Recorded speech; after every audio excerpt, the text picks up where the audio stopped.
ری جگ کرنی پڑیں گی اپنی ترجیحات، دیکھنا پڑے گا کہ ہم کیا کرنا چاہتے ہیں. دوسری جانب بھارت کو دیکھیے تو بڑی ہٹ دھرمی کے ساتھ یہ کلیم کرتا رہا ہے کہ جی پچھلے 5 سالوں میں ہم نے نیا جموں اور کشمیر بنا دیا اور وہاں پہ حالات بڑے بہتر ہو گئے.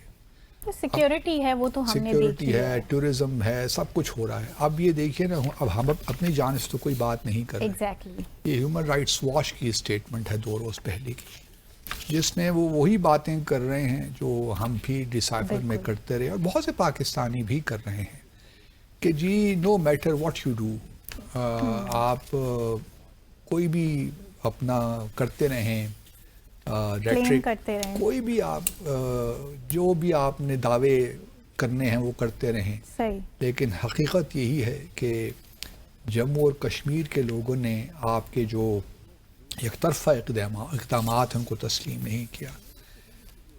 دیکھیے چلیے یہ بھی ہم بھارت کو ہم تو کہتے رہیں گے کہ یک طرفہ اقدامات لیے ہیں، لیکن بھارت بڑی ہٹ دھرمی کے ساتھ اپنے آبجیکٹیوز حاصل کرنے کی راہ پہ لگا ہوا ہے.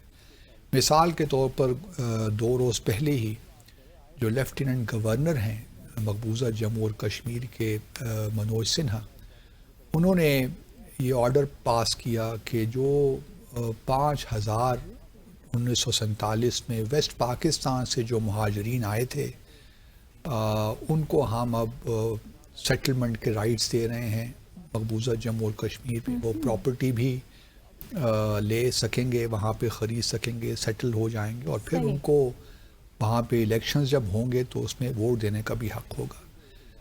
1947 میں یہ کچھ 5,000 سے زائد کچھ فیملیز تھیں، اور بعد میں آج جو تعداد ہے وہ تقریباً 22,000 کے سے زیادہ ہے، کچھ 23,000 کے لگ بھگ فیملیز ہیں جن کو یہ جموں میں سیٹل کر رہے ہیں. سوال یہ پیدا ہوتا ہے کہ جموں میں ہی کیوں؟ یہ کوئی کشمیری تو ہے نہیں جن کو آپ وہاں سیٹل کر رہے ہیں. اگر ویسٹ پاکستان سے ریفیوجیز آئے بھی ہیں تو آپ ان کو پنجاب میں سیٹل کر دیجئے یا ہریانہ میں سیٹل کر دیجئے، کہیں اور کر دیجئے، نیو دہلی میں کر دیجئے. جموں اور کشمیر ہی میں کیوں؟ مقبوضہ جموں اور کشمیر میں اس لیے کہ وہاں پہ پچھلے 5 سالوں میں آپ اگر دیکھیے جو بھارت کے اپنا میڈیا جو رپورٹ کر رہا ہے اس کے مطابق تقریباً 35 سے 40 لاکھ 40 آپ کہہ لیے 40 لاکھ لوگوں کو ڈومیسائل دیے گئے ہیں، بھارتی شہریوں کو، کہ وہ جموں اور کشمیر میں جا کے سیٹل ہوں. لیکن یہ ساری باتیں بھارت اپنے ایک لانگ ٹرم آبجیکٹیوز کو اچیو کرنے کے لیے کر رہا ہے. 35A کو ہٹانے کا مقصد یہی تھا کہ وہاں ڈیموگرافک چینجز لائی جائیں اور ایک مسلمان اکثریتی علاقے کو اقلیت میں بدل دیا جائے، وہاں بھی ہندو اکثریت لائی جائے.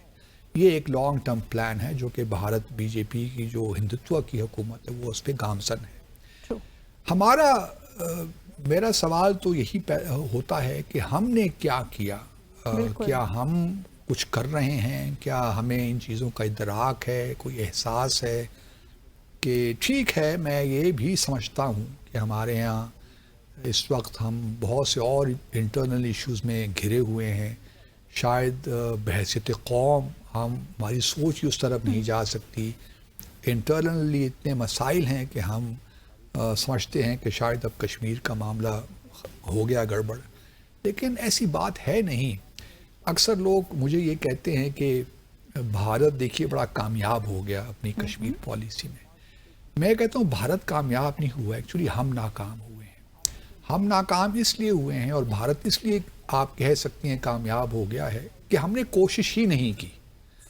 اگر ہم صحیح معنوں میں کوشش کرتے نا، سچی بات یہ ہے تو شاید آج ہمیں جو ایک ڈپلومیٹک کشمیر کے معاملے میں جو کوئی ریسپانس نہیں ملتا دنیا بھر سے، وہ شاید ایسے حالات نہ ہوتے، کیونکہ ہم نے وہ ایفرٹ نہیں کی دل جمی کے ساتھ، ہم اس طرح ایگریسو نظر نہیں آئے.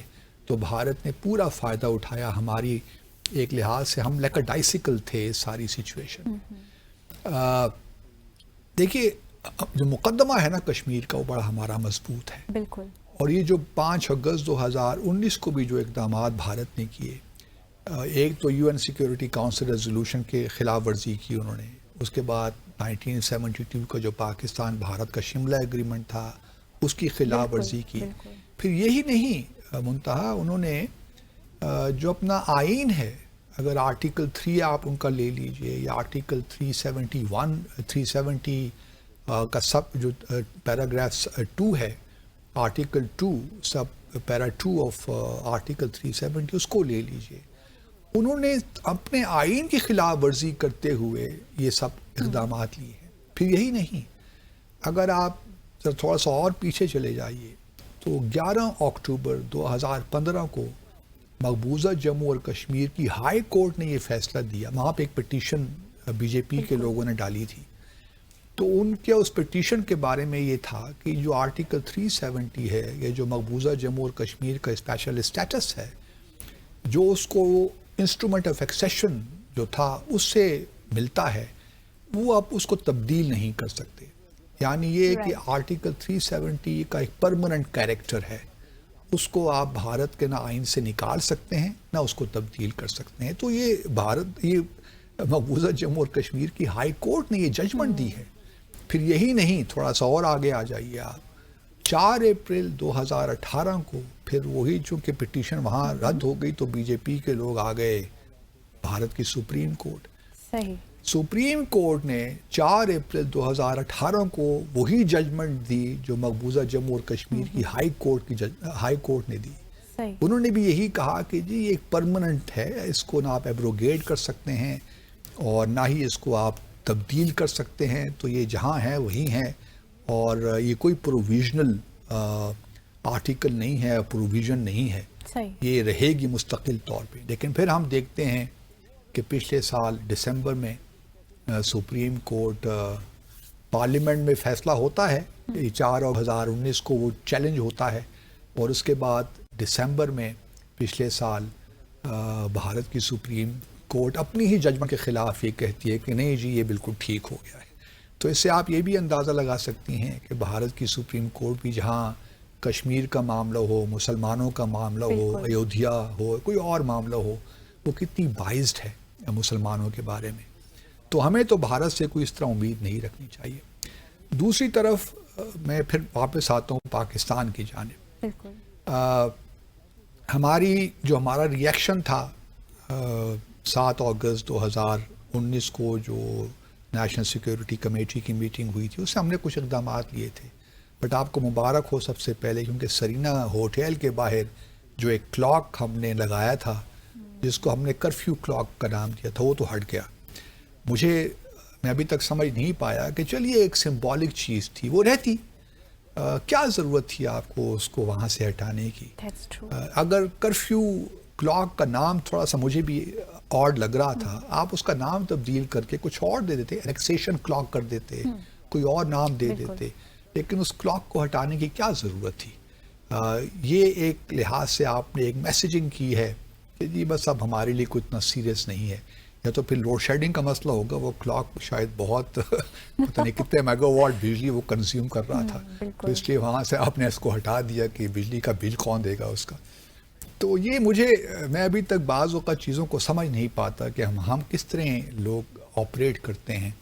اور یہ دیکھیے، مطلب کچھ لوگ کہتے ہیں کہ جی کلاک لگانے کا فائدہ کیا ہے. ٹھیک ہے، کوئی فائدہ نہیں ہے، لیکن لگ گیا نا. اب ایک ہم نے اقدام لے لیا، ایک کام ہو گیا، ہم نے سرینا ہوٹل کے سامنے لگا دیا. اس وقت کی حکومت نے ٹھیک سوچا غلط سوچا یہ الگ بحث ہے، لیکن ایک چیز سامنے آ گئی. اب سوال میری خواہش تو یہی تھی کہ تھوڑی سی پرسیورنس شو کرتے، لگا رہتا کلاک، آنے والی نسلوں کو یاد تو رہتا نا کہ یہ کیوں لگایا گیا تھا. ایک لحاظ سے ایک چیز ریکارڈ میں رہتی ہے، جو بھی وہاں سے گزرتا ہے اس کو دیکھتا ہے تو اس کو کشمیر لامحالہ یاد آ جاتا ہے.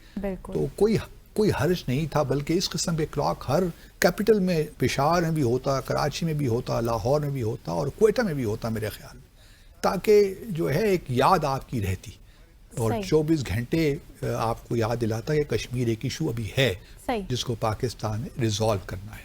تو باسط صاحب، اس 5 اگست کو آپ کو کچھ امید ہے کہ ایک فارمل قسم کا جو بیان آتا ہے فارن آفس کی جانب سے، اس سے ہٹ کر کوئی لایا عمل ہوگا ہماری حکومت کے پاس؟ کچھ نہیں. ابھی دیکھیے، اصل جو ہے نا وہی بیانات ہوں گے. ممکن ہے کہ قومی اسمبلی میں اور سینٹ میں کوئی قراردادیں بھی پاس ہو جائیں اور وہ قراردادیں ہم بھیج دیں یو این سیکیورٹی کونسل میں وہاں پہ سرکولیشن کے لیے and so on and so forth.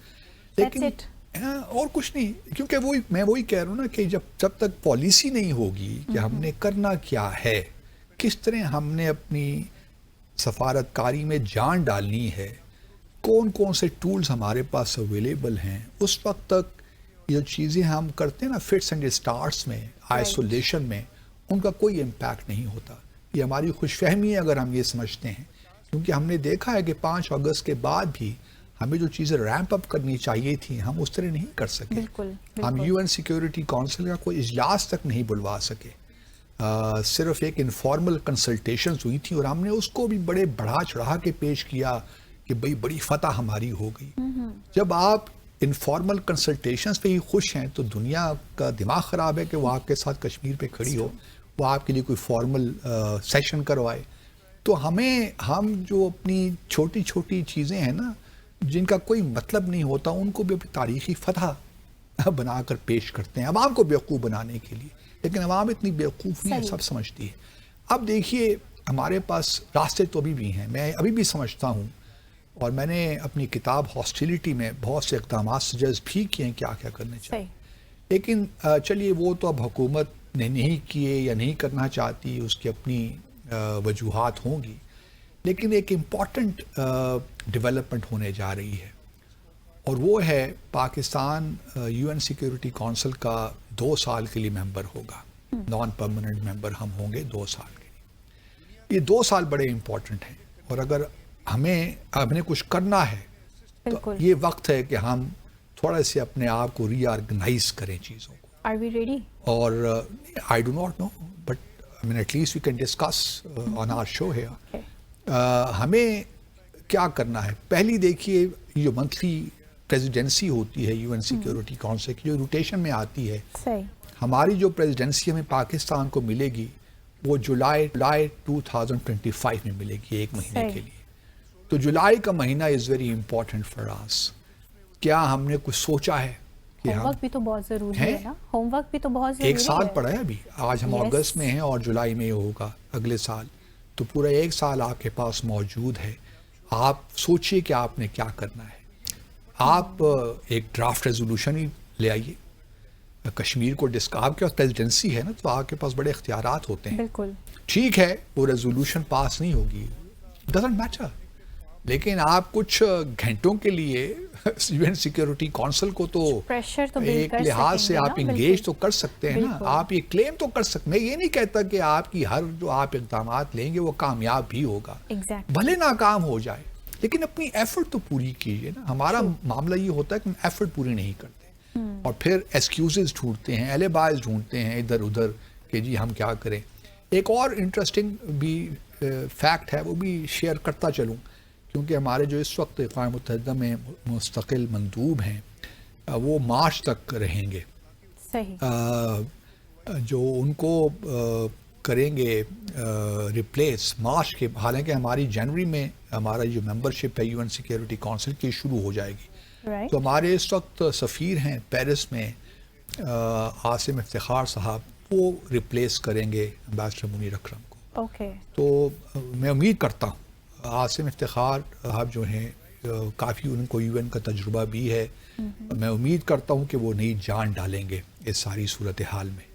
اور چونکہ جولائی میں ہمیں پریزیڈنسی ملے گی تو میں یہ بھی امید کرتا ہوں کہ وہ چین کے ساتھ مل کر, الجیریا بھی اس وقت یو این سیکیورٹی کونسل کا ممبر ہوگا, گیانا بھی ہوگا, سیرا لیون بھی ہوگا, جو آئی سی کے کنٹریز ہیں ان کے ساتھ مل کر کچھ تھوڑی بہت ہم ایفرٹ کریں گے. نظر تو آئے نا کہ ہم کچھ ایفرٹ کر رہے ہیں.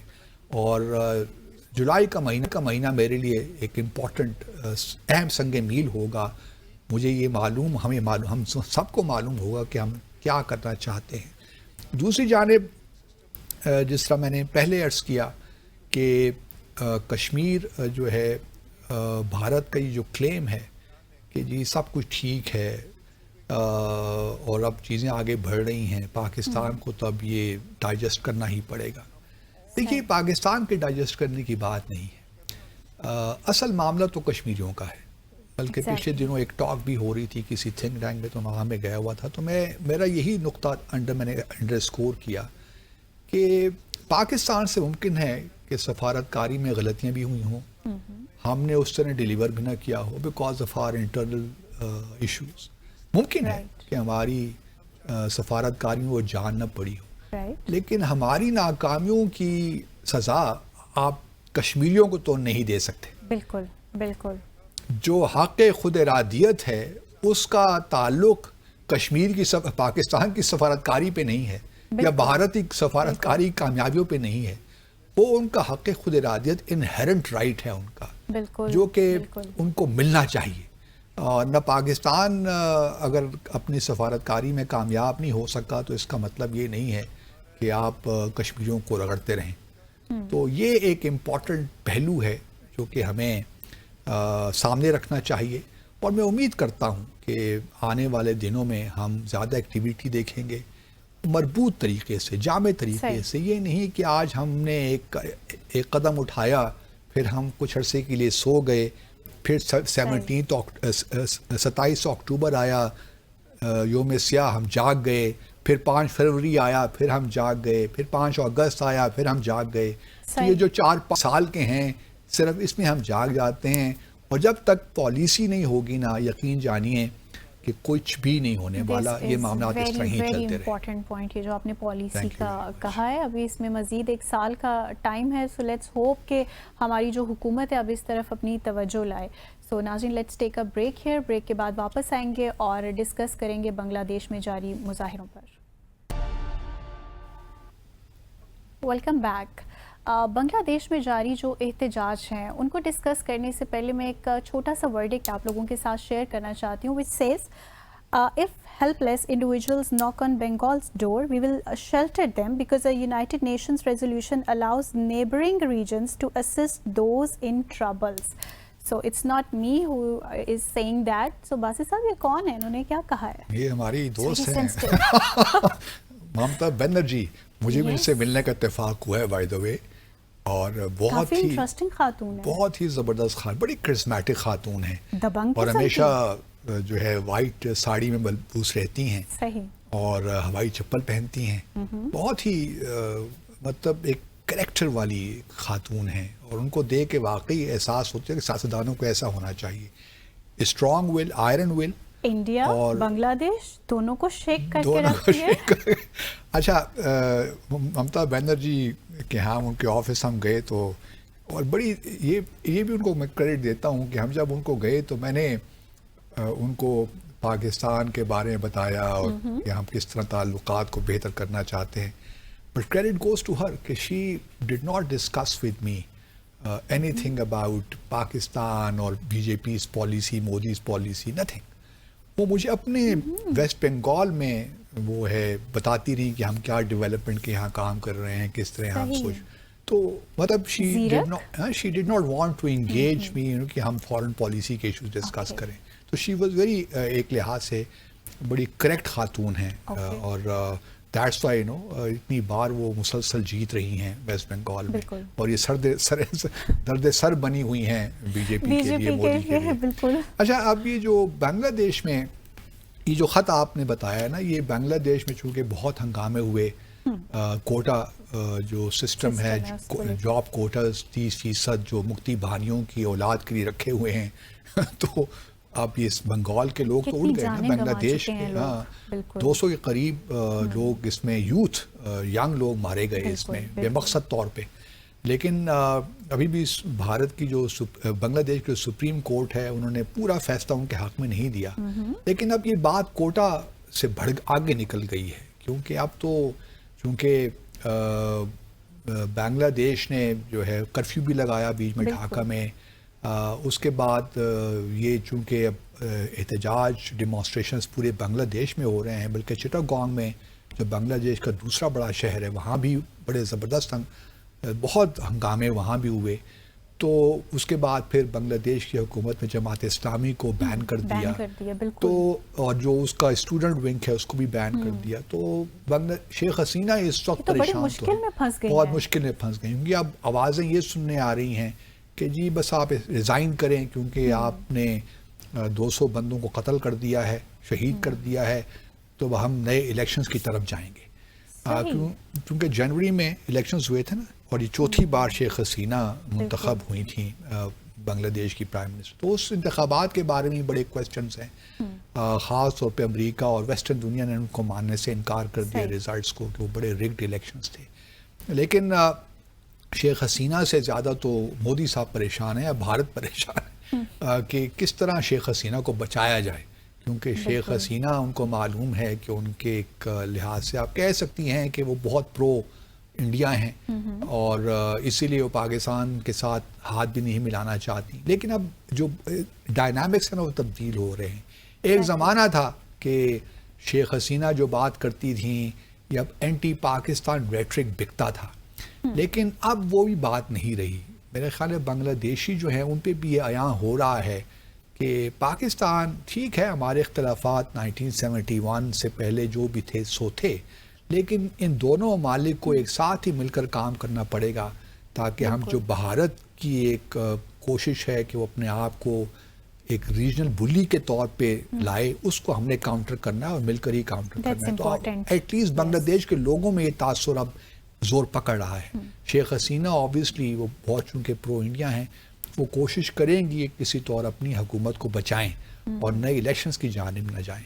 مین وائل جس طرح آپ نے کہا کہ ممتا بنرجی نے خط بھی لکھ دیا، یہ ہنگامے چونکہ ہو رہے تھے، لوگ شہید ہو رہے تھے، تو انہوں نے کہا کہ جی جو لوگ شیلٹر لینا چاہتے ہیں ہمارے دروازے کھلے ہیں آپ کے لیے. جس طرح 1971 میں انڈیا نے دروازے کھول دیے تھے، تو ابھی بھی آپ آئیے، ہم آپ کو پناہ دیں گے. تو اس پہ بنگلہ دیش کی حکومت نے بڑا ریئیکٹ کیا. انہوں نے بھارت کی جو سرکار ہے ان کو خط لکھ دیا. بھارت کے بنگلہ دیش کی وزارت خارجہ نے بھارت کی وزارت خارجہ کو خط لکھا کہ یہ جو ممتا بنرجی کا اسٹیٹمنٹ ہے یہ ہمارے اندرونی معاملات مداخلت ہے، اور اس کے علاوہ یہ انسائٹ کر رہی ہیں ایکسٹریمزم اور ٹیررزم کو. یعنی یہ کہ جو لوگ احتجاج کر رہے ہیں بنگلہ دیش میں، سارے جو اسٹوڈنٹس ہیں، پورا بنگلہ دیش کی عوام یہ سارے ٹیررسٹ ہو گئے ہیں. تو یہاں تک دیکھیے لفاظی ہوتی ہے. تو پھر اس کے بھارت کے وزارت خارجہ نے بڑا ریئیکٹ کیا، بی جے پی نے بڑا ریئیکٹ کیا کہ جو ممتا بنرجی ہیں اپنی حدود سے آگے بڑھ گئی ہیں. یہ جو فارن ریلیشنز کا معاملہ ہے، ایکسٹرنل ریلیشنز کا، اس میں اسٹیٹ کا کوئی عمل دخل نہیں ہے. تو دوسری طرف ممتا بنرجی بڑی تپی بیٹھی ہیں، کیونکہ ان کا خیال یہ ہے، اور وہ یہ کمپلین کر رہی ہیں کہ جو نیو دہلی ہے اس نے کنسلٹ ہی نہیں کیا مجھے. جب یہ بنگلہ دیش کی پرائم منسٹر شیخ حسینہ نے جولائی کے شروع میں دورہ کیا تھا تو پچھلے ماہ، تو اس میں مجھے کنسلٹ ہی نہیں کیا گیا. وہ کیوں کہتی ہے کہ مجھے کنسلٹ کیوں نہیں کیا گیا؟ اس کی بنیادی وجہ یہ ہے کہ بنگلہ دیش اور بھارت کے درمیان کچھ واٹر ایشوز پہ ڈسپیوٹس چل رہے ہیں، اور ان میں ایک بڑا امپورٹنٹ ایک ہے فرقہ بیراج ایگریمنٹ. ان کا ایک فرقہ ایگریمنٹ ہے. یہ فرقہ بیراج بنا تھا 1975 میں، اور اس کا بنیادی یہی تھا کہ یہ گنگا کا پانی ہے، گنگا ریور پہ ہے، اور اس کا پانی ڈائیورٹ کرنا چاہ رہے تھے تاکہ جو کولکتہ پورٹ ہے اس کو نیویگیبل بنانا تھا. ہوگلی ریور بھی وہاں پہ ہے جو لنک کرتی ہے گنگا کو اور کولکتہ پورٹ کو. تو اس کے لیے ضروری تھا کہ پانی کو تھوڑا یہ بیراج بنایا جائے، ڈیم بنایا جائے، اور پانی کو ڈائیورٹ کیا جائے، جس سے بنگلہ دیش بینگ لوور رائپیرین ان کو ذرا مسئلہ ہو گیا کہ ہمارا جو پانی ہے ملنا چاہیے گنگا سے وہ نہیں مل پائے گا. تو پھر 1977 میں ایک ایگریمنٹ ہوا بنگلہ دیش کے درمیان اور بھارت، اور یہ 20 سال کا ایگریمنٹ تھا جو کہ 1996 میں ایکسپائر ہوا. پھر اس کو مزید 20 سال کے لیے رینیو کر دیا. اب یہ جو ایگریمنٹ ہے یہ دسمبر 2026 میں میرے خیال میں یہ ایکسپائر ہوگا. تو ابھی سے یہ باتیں ہو رہی ہیں بنگلہ دیش اور بھارت کے درمیان کہ اس کو کس طرح رینیو کیا جائے. تو ممتا بنرجی بڑی تپی ہوئی ہیں کہ مجھے کنسلٹ نہیں کر رہے، کیونکہ ویسٹ بنگال کیونکہ ہوگلی ریور یہ سارا جو کولکتہ پورٹ ہے یہ تو ویسٹ بنگال کا ہے نا معاملہ. تو اس میں ہم کیونکہ ڈائریکٹلی افیکٹ ہوتے ہیں تو ہمیں کنسلٹ تو کر لیجئے نا آپ، باقی جو فیصلے آپ نے کرنے ہیں وہ آپ کیجئے. تو اس وجہ سے تھوڑا سا وہ بہت، اور پھر مودی صاحب اور ان کے تعلقات ویسے ہی خراب رہتے ہیں کیونکہ یہ دونوں بڑے اسٹرانگ ہیڈڈ لوگ ہیں فرینکلی اسپیکنگ. تو اس وجہ سے یہ تھوڑا سا ایک معاملہ چل رہا ہے. اب اس کے بعد ہم نے دیکھا کہ یو این سیکرٹری جنرل نے بھی ایک اسٹیٹمنٹ ایشو کر دی اور انہوں نے کہا کہ جی یہ تو انویسٹیگیشن ہونی چاہیے کیونکہ جو ڈیمانڈس تھیں اسٹوڈنٹس کی وہ تو ینگ لوگوں کی وہ تو بالکل جائز تھیں. تو اب یہ جس طرح بنگلہ دیش کی حکومت نے ریئیکٹ کیا اور جس طرح لوگوں کو شہید کیا یا قتل کیا اس پہ تحقیقات ہونی چاہیے, انویسٹیگیشنز ہونی چاہیے. اب شیخ حسینہ اس کو ریزسٹ کر رہی ہیں کیونکہ اگر انہوں نے تحقیقات کروا دی تو پھر آبویسلی ان کے لیے ایک بہت بڑا مسئلہ بن جائے گا. دوسری طرف یہ ڈیمانڈ بھی زور پکڑ رہی ہے کہ شیخ حسینہ اب استعفیٰ دے دیں. اب شیخ حسینہ استعفیٰ دیں گی تو اس سے اور معاملات ان کے لیے کوئی راستہ پولیٹیکل نہیں بچا کیونکہ بی این پی کا دیکھیں جماعت اسلامی کو انہوں نے بین کر دیا. جماعت اسلامی یہاں پہ ان کا پولیٹیکل کیریئر ختم, پھر کیریئر ختم ہو جائے گا نا آبویسلی. پھر تو دیکھیے ابھی ماشاءاللہ وہ 76 سال میرے خیال میں 77 ایئرس کی ہیں, تو وہ پھر اگر بی این پی کی جو اس وقت لیڈر ہیں شیخ خالدہ ضیاء صاحبہ وہ بھی نظر بند ہیں اپنے گھر میں. جماعت اسلامی کو انہوں نے بین کر دیا ہے. تو پھر یہ جب اگر کچھ لوگوں کا خیال ہے کہ اگر یہ ہنگامے جاری رہتے ہیں بنگلہ دیش میں اور ٹوٹ پکڑتے ہیں, زور پکڑتے ہیں, تو پھر شاید آرمی کو انٹروین کرنا پڑے. اور آرمی جب انٹروین کرے گی, فی الحال تو آرمی نہیں کچھ کر رہی, لیکن اگر یہ خدشہ ہوگا کہ جی اور جانیں ضائع ہوں گی اور بنگلہ دیش کی اکانومی بھی ہرٹ ہوگی اور شیخ حسینہ چونکہ وہ بھی ذرا ہٹ دھرمی کا شکار ہیں اس وقت اور وہ سرنڈر نہیں کر رہی یا کوئی فلیکسیبلٹی نہیں دکھا رہی, تو پھر بنگلہ دیش کی آرمی جو ہوگی وہ اسٹیپ ان کرے گی اور پھر ایک ٹرانزیشنل کوئی سیٹ اپ آئے گا اور اس کے بعد پھر انتخابات ہوں گے. کتنے پرسنٹ چانسز ہیں؟ بنگلہ دیش میں پہلے بھی ہو چکا ہے, اس لیے کوئی بعید نہیں ہے کہ 1-2 سال کے لیے ہم پھر وہی ایک تجربہ دیکھیں جو پہلے بھی بنگلہ دیش میں کیا. ایک ٹیکنوکریٹ سیٹ اپ آ گیا جس نے تمام معاملات کو ٹھیک کیا اور اس کے بعد پھر الیکشنز ہوئے. تو یہ دوبارہ بھی ہو سکتا ہے اگر یہ جو ہنگامے ہیں, احتجاج ہے, یہ چلتا رہتا ہے اور ٹوٹ پکڑتا ہے. اور خدا نہ خواستہ ہم تو نہیں چاہتے کہ بنگلہ دیش میں مزید جانیں ضائع ہوں, قیمتی جانیں ضائع ہوں, لیکن بنگلہ دیش کا جو یوتھ ہے وہ اٹھ گیا ہے, اس کو یہ احساس ہو گیا ہے کہ شیخ حسینہ کس طرح ایک تو لحاظ اکانومی جو ایک ہوا بنایا ہوا تھا کہ بھئی بنگلہ دیش کی اکانومی اب صحیح راستے پہ چل پڑی ہے, وہ بھی اس میں سے بھی غبارے سے ہوا نکل گئی. ابھی آئی ایم ایف کی جانب بھی جا رہے ہیں, چین سے بھی مدد مانگنے کی کوشش کر رہے ہیں, سو آن اینڈ سو فورتھ, بلکہ بھارت سے بھی کریڈٹ لائن لینا چاہ رہے ہیں. تو شیخ حسینہ کے لیے مشکلات تو پیدا ہو گئی ہیں. اور باسط صاحب جس طرح ممتا بنرجی کی ہم نے ابھی اسٹیٹمنٹ کی بات کی, انہوں نے ایشو کی اور اس پہ بڑا انہیں ریزسٹنس کا سامنا بھی کرنا پڑا. سو اس اسٹیٹمنٹ کے بعد آپ جو انڈیا اور بنگلہ دیش کے جو ریلیشنز ہیں ان کو کس طرح سے دیکھتے ہیں کہ بہت ایک سیریس قسم کا رفٹ جو ہے وہ پیدا ہو چکا ہے یا کہ سٹل انڈین؟ ابھی تو رفٹ پیدا نہیں ہوا. دیکھیے بی جے پی تو پوری کوشش کرے گی نا کہ شیخ حسینہ کو کس طریقے سے بچا دے ان کی حکومت کو. ڈپلومیٹیکلی دیکھیں گے اس مسئلے کو؟ نہیں, ڈپلومیٹیکلی نہیں, وہ اندرون خانہ behind the sons Sheikh Hasina کی مدد کریں گے. ممکن ہے کہ اکنامیکلی ان کی مدد زیادہ کریں کیونکہ ابھی ان کا ایک تیسرا جو ریور ہے اس کی کنزرویشن اور مینجمنٹ کا جو ہے اس کا بھی ان کو بھی دے رہے ہیں. 1.5 بلین ڈالر کا شاید یہ پروجیکٹ ہے, وہ بھی شیخ حسینہ بھارت کو دے رہی ہیں. تو ممکن ہے کہ بھارت تھوڑا بہت اکنامیکلی ان کی مدد کریں اور شیخ حسینہ پہ یہ زور دیں سیاسی طور پہ کہ آپ یہ جو کوٹا وغیرہ کا معاملہ ہے اس کو ختم کریں تاکہ اور پوری طریقے سے واپس لے لیں. کچھ سپریم کورٹ کے ساتھ مل کر کچھ ایسا لائحہ عمل بنائیں کہ احتجاج ختم ہو. اور لیکن اب دیکھنا یہ ہے کہ کیا کوئی ایسے اقدامات ہیں جو شیخ حسینہ لیں اور لوگ ان کو قبول بھی کریں. سو یہ گیو اپ کیوں نہیں کر رہی؟ اتنی جانیں گیو اپ کون کرتا ہے بابا؟ گیو اپ کون کرتا ہے؟ جب ایک سیاسی جب پاور مل جاتی ہے کوئی گیو اپ کرتا ہے دنیا میں؟ At the cost of people's life. کوئی فرق نہیں پڑتا, وہ تو ایک اتھارٹیرین مائنڈ سیٹ ہے نا. جمہوریت اگر ہوتی, یہ بھی پاکستان کی طرح جو بہت سی ہماری پارٹیز بھی ڈائناسٹک پارٹیز ہیں نا. پہلے شیخ مجیب الرحمان تھے, اب ان کے بعد ان کی بیٹی حکومت کر رہی ہیں. دوسری طرف بھی اگر آپ دیکھیے تو ضیاء الرحمان صاحب کی بیوی خالدہ ضیاء وہ حکومت وہ بی این پی کو لیڈ کر رہی ہیں. تو ساؤتھ ایشیا کا مزاج یہی ہے. بالکل. میں اس لیے بعض اوقات بی جے پی کو اپریشیٹ بھی کرتا ہوں کہ انہوں نے کانگریس کا ووٹ تو توڑا وہاں بھی, کیونکہ ڈائنسٹک پالیٹکس تھی, تو ایک لحاظ سے ان کو میں politically. That's the only point جس پہ آپ بی جے پی کو سراہتے ہیں. نہیں, اور بھی چیزیں ہیں, مطلب ایگزامپل انہوں نے تھوڑا بہت اکانومی میں جان بھی ڈالی اور بہت فالٹ لائنز بھی ہو سکتی ہیں, لیکن اکانومی کو بہت سے انیشیٹوز بھی انہوں نے لیے, بہت سی خرابیاں بھی پیدا کی, لیکن انہوں نے اپنے مقصد کے لیے کشمیر کے ساتھ جو کچھ کیا, جو ہم نے پچھلے سیگمنٹ میں ڈسکس کیا, ان کے نقطہ نظر بالکل ٹھیک ہے. یہ پہلے شاید کانگریس نہ کر پاتی, انہوں نے کر دیا. اب کانگریس کی حکومت آ بھی جائے تو وہ اس کو ریورس نہیں کر سکتی اس چیز کو. تو جہاں تک بنگلہ دیش کا تعلق ہے, بھارت پوری کوشش کرے گا کہ شیخ حسینہ اپنے 5 سال پورے کریں. پاکستان پر کیا امپیکٹ ہونے جا رہا ہے؟ پاکستان پہ کوئی امپیکٹ نہیں ہے. پاکستان دیکھیے, پہلی بھی شیخ حسینہ کوئی اتنی انکلائن نہیں تھی. دیکھنا یہ ہے کہ اب اگر پاکستان اپنے, جس طرح ہم نے کئی پچھلے ایک شو میں ڈسکس کیا تھا کہ پاکستان اپنے اگلے کچھ مہینوں میں اپنے ہائی کمشنر بھجوا دے گا نیو دہلی, وہاں سے ہائی کمشنر آ جائے گا, تو ممکن ہے کہ آئس بریک ہو جائے اور اس کے نتیجے میں سارک کی کانفرنس سمٹ جو کافی عرصے سے پینڈنگ ہے 2014 سے, وہ ہو جائے پاکستان میں. اور اگر شیخ حسینہ اس وقت تک رہتی ہیں تو شاید پاکستان سارک سمٹ اٹینڈ کرنے آ جائیں.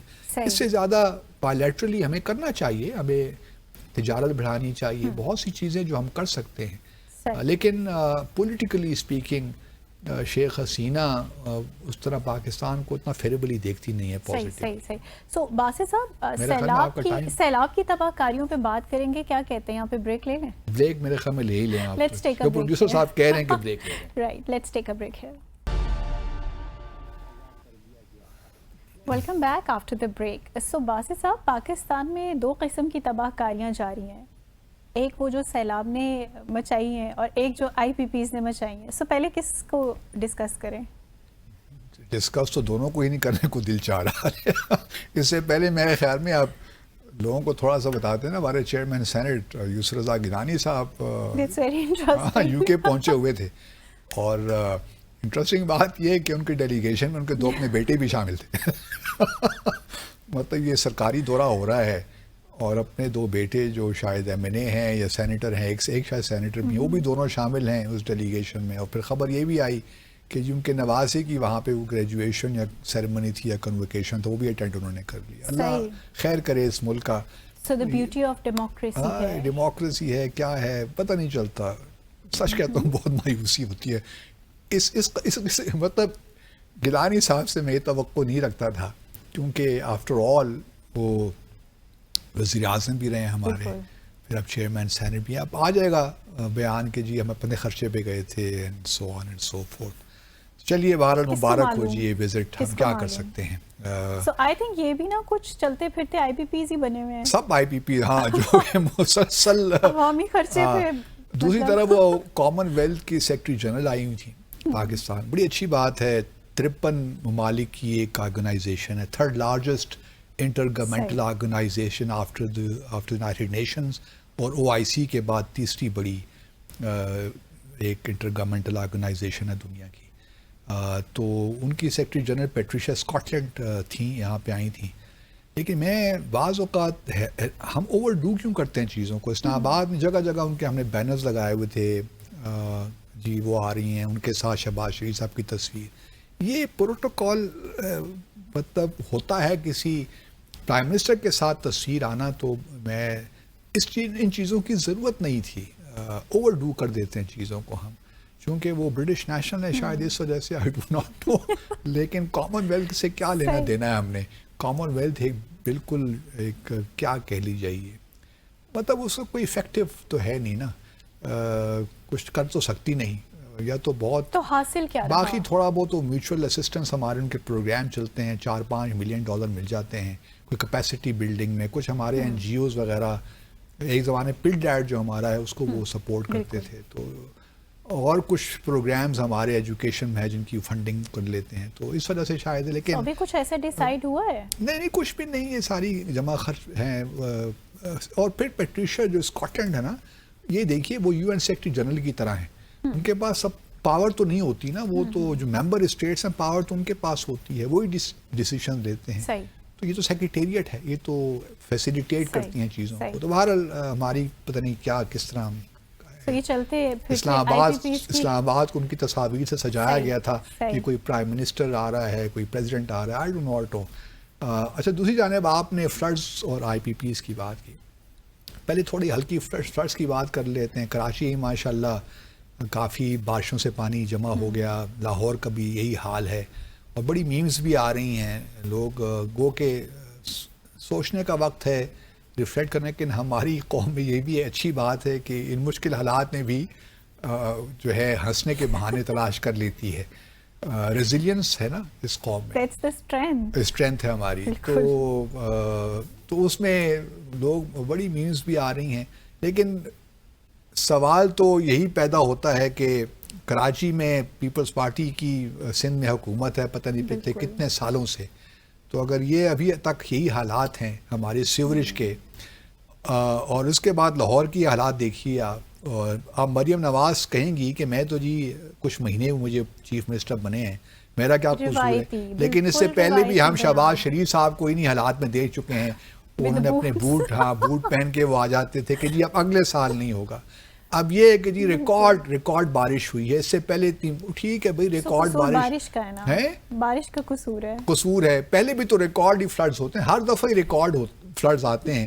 تو آپ پہلے سے کیوں آپ نہیں سوچتے کہ اس دفعہ یہ ریکارڈ ٹوٹنے والا ہے, تو ہم پہلے سے کوئی تیاری کریں. جب تک یہ بنیادی ہمارے انفراسٹرکچرل ایشوز ہیں نا, جب تک یہ حل نہیں ہوتے اس وقت تک کیا ہم توقع رکھیں ان لوگوں سے. اس میں آپ کہہ سکتے ہیں بیوروکریسی بھی شامل ہے, اس میں پولیٹیشنز بھی شامل ہیں. اب یہ کہیں گے کہ جی پچھلے 5 سال میں تو ان کی حکومت تھی عثمان بزدار صاحب کی, تو ہمارا کیا قصور ہے. اسلام آباد کے بھی ایسے حالات کو اتنے اچھے نہیں ہیں, اسلام آباد بھی نظر آ رہا ہے. لیکن یہ پلانٹ سٹی ہے ہمارا, یہ بھی دیکھیے افسوس کی بات ہے. لاہور اور کراچی میں سمجھ سکتا ہوں, لیکن اگر پلانٹ سٹی کا یہاں بھی ایکچولی ریکارڈ بارش ہوئی ہوگی نا, اس وجہ سے کچھ نہیں کہا جا سکتا.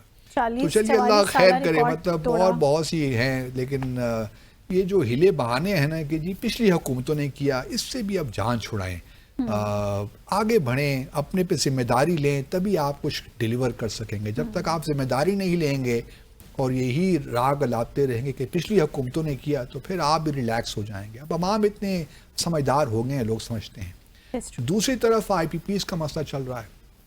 آئی پی پیز کا دیکھیے تو جماعت اسلامی کو پھر تھوڑا بہت انہوں نے تو ڈٹ تو گئے ہیں. اب وہ پنڈی اسلام آباد سے نکل کر باقی جو ہے پروونشل ہمارے کیپٹلز ہیں وہاں بھی جائیں گے, اور یہ اب 14 اگست تک یہ معاملہ چلے گا. تو انہوں نے یہ فیصلہ کر لیا ہے کہ, لیکن بقول حافظ نعیم الرحمان کے جو کہ جماعت اسلامی کے امیر ہیں, ان کا کہنا یہی ہے کہ حکومت جو ہے وہ لگتا ہے کہ سنجیدہ نہیں ہے, اور وہ اپنے کوئی فلیکسیبلٹی شو نہیں کر رہی. اور اس کی بنیادی وجہ ہے نا منتہا, وہ اس لیے فلیکسیبلٹی شو نہیں کر رہے کہ جو اب میں تو اس نتیجے پہنچوں کہ آئی ایم ایف اور ہماری حکومتوں کا گٹھ جوڑ ہوتا ہے.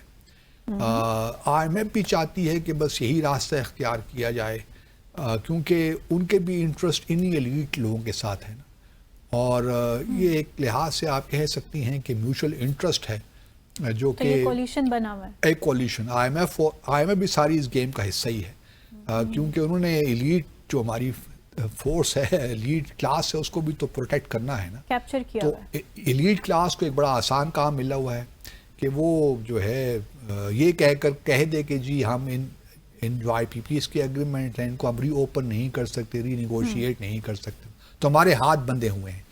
اب معاملہ کچھ یہ ہے کہ معاملہ اور سے اور سنگین ہوتا جائے گا, کیونکہ 2028 میں اگر آپ دیکھیے تو بہت سے ایسے ڈیمز ہیں یا ہائیڈرو پاور پروجیکٹس ہیں جو کہ امید ہے کمپلیٹ ہو جائیں گے. اس میں ڈاسو بھی ہے, منڈا ہے, شاید کوہالا ہے, اور پھر نیلم جیلم بھی تو بن گیا ہے لیکن وہ آن لائن آج کل نہیں ہے, اس میں کچھ فنی خرابیاں ہیں. تو 2028 میں آپ یہ کہہ سکتی ہیں کہ 11,000 میگا واٹ کے قریب مزید ہمارے پاس ہائیڈرو الیکٹریسٹی ہم بنا پائیں گے. تو مزید بجلی آ جائے گی. اس وقت جو ہمارے پاس کیپیسٹی ہے وہ تقریباً 42,000 کی ہے آئی پی پیز کو ملا کر, اور جو ہماری ڈیلی ڈیمانڈ ہے وہ آپ کہہ لیجئے کہ 15,000 میگا واٹ ہے، جس کا مطلب یہ ہوا کہ جو 20,000 میگا واٹ کیپیسٹی چارجز وہ ہم دے رہے ہیں ابھی تک. تو جب 11,000 میگا واٹ اور آ جائے گی تو پھر تو ہم آئی پی پیز کا کیا کریں گے؟ مطلب مجھے سمجھ نہیں آتا ہے کس طرح اس کو اور یہی وقت ہے.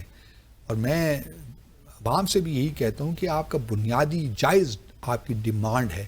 اب سینٹ کی جو کمیٹی ہے پاور کی، انہوں نے منسٹری آف پاور کو لکھا تو ہے کہ جی ہمارے پاس آئی پی پیز کی تو تھوڑا بہت شیئر تک کیجیے نا، کہ ہم نے پہلے تو ان کی انفارمیشن دیجیے کون کون سے آئی پیز ہیں، کیونکہ اس میں گورنمنٹ کی بھی اس میں پاور پروجیکٹس ہیں اور کچھ نان گورنمنٹ بھی ہیں.